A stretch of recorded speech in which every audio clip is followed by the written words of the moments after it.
La muse de Salvador Dali qui a fait l'objet d'un documentaire intitulé Amanda Lear, Appelez-moi Mademoiselle ce vendredi 21 avril sur Arte, a toujours entretenu beaucoup de mystères sur sa personnalité. Sa voix grave et son élocution théâtrale ont contribué à laisser penser qu'elle pouvait être un homme.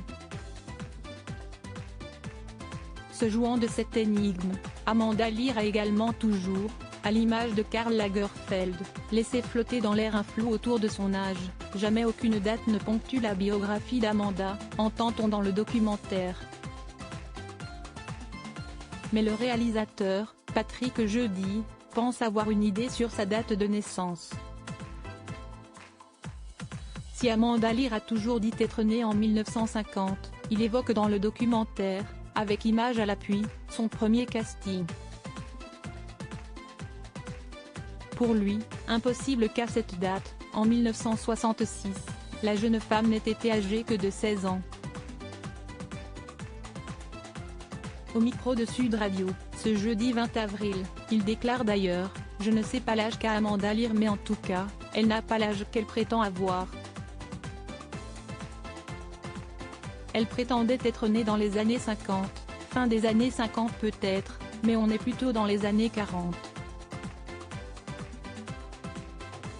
Amanda Lear a toujours pris la chose avec humour. « Quand je serai morte, on me datera au carbone 14 pour connaître enfin mon âge », avait-elle même déclaré un jour. Amanda Lear, découvrez les hommes qui ont marqué sa vie. Amanda Lear dévastée par une tragédie dans la nuit du 15 au 16 décembre 2000, Amanda Lear a tout perdu.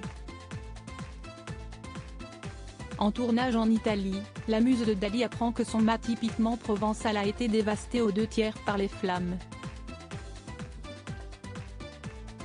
Sur place, les pompiers ont retrouvé 2 corps, celui de Didier Dieufy, ami intime de la chanteuse, ainsi que celui de son époux Alain-Philippe Malagnac.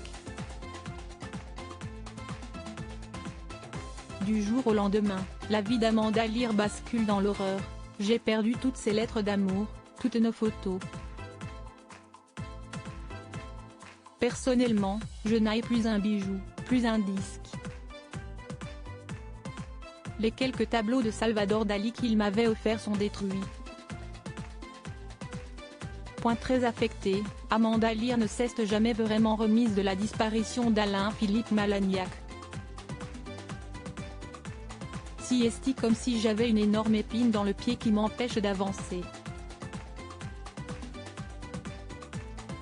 Alors j'essaie de me jeter à fond dans le boulot. Soufflait-elle, au début des années 2000, dans les colonnes du Parisien. Crédit photo, Coadic Guirec.